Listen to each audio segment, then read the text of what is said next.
Hey, what's going on? This is Andre from AndreSanders.net. People don't like to be controlled. Now, it might be common sense. You might be thinking to yourself, well, of course not. I mean, I don't like to be controlled.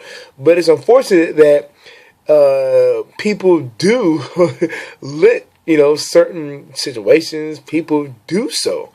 It's bad enough that we had to deal with what's on TV, with the media, what goes in, what traditional school systems are teaching kids, even what some governments are doing, as far as being manipulative, or some ways it's downright just saying, what, you're going to just do this, and that's pretty much talking about other governments around the world, not the ones in the U.S. But you see what I'm getting with, as far as people just don't like to be controlled.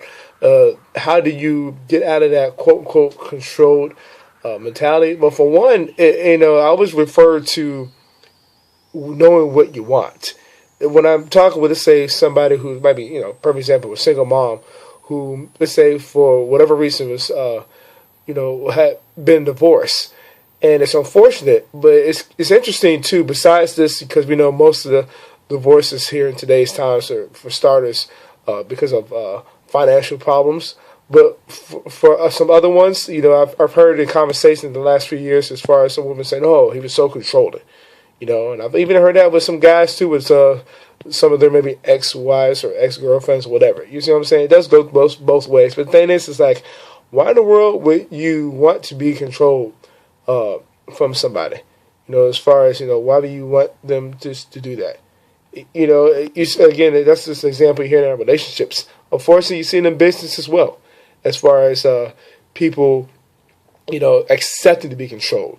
Now, I might have come pretty hard when it comes to jobs, but it's never the jobs itself that are controlling. It might be the actual person in the position, higher up positions, supervising positions, maybe executive positions, whatever, that might be more controlling. Not saying that they're bad people, but again, if as an employee, why would you want to be, controlled by somebody like that? Unfortunately, like I just mentioned, as far as the school system and TV, whatever, people just accept that.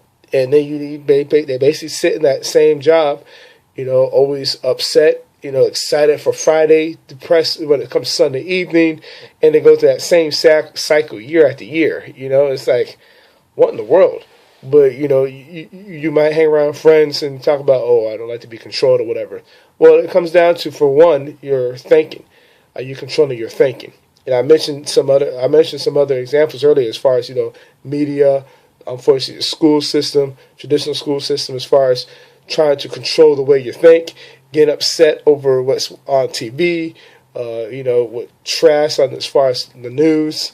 You see what I'm saying? Trying to control your own thinking for starters, because once that goes, I hate to say it, that's when everything else follows. Kiyosaki's Rich Dad said it best. The greatest asset is your mind. And Napoleon Hill also implied that several times in his books. So something to really think about as far as, we don't like to be controlled, so why in the world would we accept that? We got to start taking control of our mind. So something to really think about. I see that in business as well all the time. Big business owners, even the home-based business profession. When you see maybe somebody, if you are in the profession, you're seeing people leave to other companies. That's fine, more power to them. One thing I did not like about my previous company before it shut down was if a leader or somebody did leave for another company, we was wanted to pretty much just talk down about that person. I don't know why that was the case. You should just grant them well wishes and let them go on. Because people you can do some impressive things too. If you try to hold somebody captive or something like that, try to control them, you don't really get the chance to see their true potential. And, unfortunately, that's unfortunate, because I mentioned earlier, it's bad enough we already have the other things, like I mentioned earlier, with with that media, for one, as far as trying to control our thinking. So something to really think about as far as, not wanting to just control people. Let them just go out about their own, because people can do some beautiful things, and they have really no idea as far as what you can do. So something to really think about. And again, value for what we shared here. I'd love to read comments below. I'd like to share this video. And with that being said, I will see you in the next video.